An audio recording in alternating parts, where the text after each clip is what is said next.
gazeta همون 50 60 سالا همون حاج خروان حمیدزاده مول حرکت کردن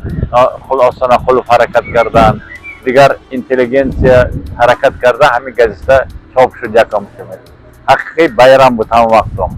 لیکن یکچند محرراشان یکچند کادرهاشان گزیته برآمد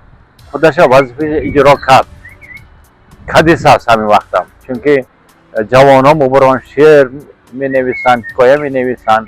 اخبارات ضروریه می نویسند گزیته ضرور باگش تا بار معلوم شد رفتم یکچند محررات دیگر شدند حاضرنگی رحمان فهم جدو بهادرم انچه شاعر خودش دو زبانه این ازبکی هم می نویسد تاجیکی می نویسد شعر می نویسد حکایه می نویسد درباره پدر خواهش کتابان نیست کلکتیو داشته استادن خواهش کلان گپ حاضرنگی اقتصادی پیدا حاضرنگی گفتگی وقت گفتن در کار حاضرنگی شب و روز به گزیته چیا بجا قین شمان گزیته ژورنالیستو با قین شمان چونکه آدم همه الکترون وای ببرن تا گذشته رفتن این فیسبوک با دیگه و همه اخبارات تلفن گشتن آسان شمان از بعد همون گزیته ها اعتبار سال چید بمان آبونچی ها کم شد لیکن هم تو قیمت نرکده کار کیسین همین کلکتیو رحمت همون آدم ها ببکی همین کار تانستین وقتی آرزیما من یک چند اثرامو ترجمه کردن ازبکی تاجیکی با خیلی کمترین مهنت کرد آدم های کمترینگش به حواست هم زیاد از این زاده هم اون کسی بالتا آرتی خواهی یا نشو ببند فقط من هم وقت هم میرفتم بالتا آرتی زاده عجایب انسان بود سمرقند بزرگای مملکتشون گیم که همون مشهورای فوتوشون صورتشون دادن در کار کلان کرده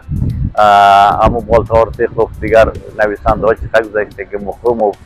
همون خانیم ده ماهان که احسا کنیم خاطره کنیم ولی خود جای دیگر رو سمرقند هاید گزیته کیس است از دست آمدگیش کیس است کلکتیو رحمت لیکن گزیته ممکن قدر الکترون واریانتش ملک کنشته کار خواهش سایتش بقوت کنشته کار همین آدم ها تلفن گفته تلفنش وقتش خونده تا نده چی گفت از برای وای حجویه ها شعرهای نغزه اینی جوانه داده همونه الکترون واریانت بستن در کار آدم ها آسان خوانند من همین اساسی مقصدم همین این دیگر گزیته ها بایم همین همه گزیته های خواهشونه الکترون واریانتشون سایتشون بلوگشون شروع نشده کن من خودم اساسا ایجادم بلوگ کتی از کتاب نبرارده موندم چونکه بلوگ بنویسم و بتون جهان بمیرود گزیته موفقیت کلکتیوش ناز میبینم من گزیته با عمر دراز میطلبیم کلکتیو با قوت میطلبیم اونجا با قوت آدم مول کار کردن مول کار کیسه من امید میکنم گزیته با چند سال زندگانی میکنم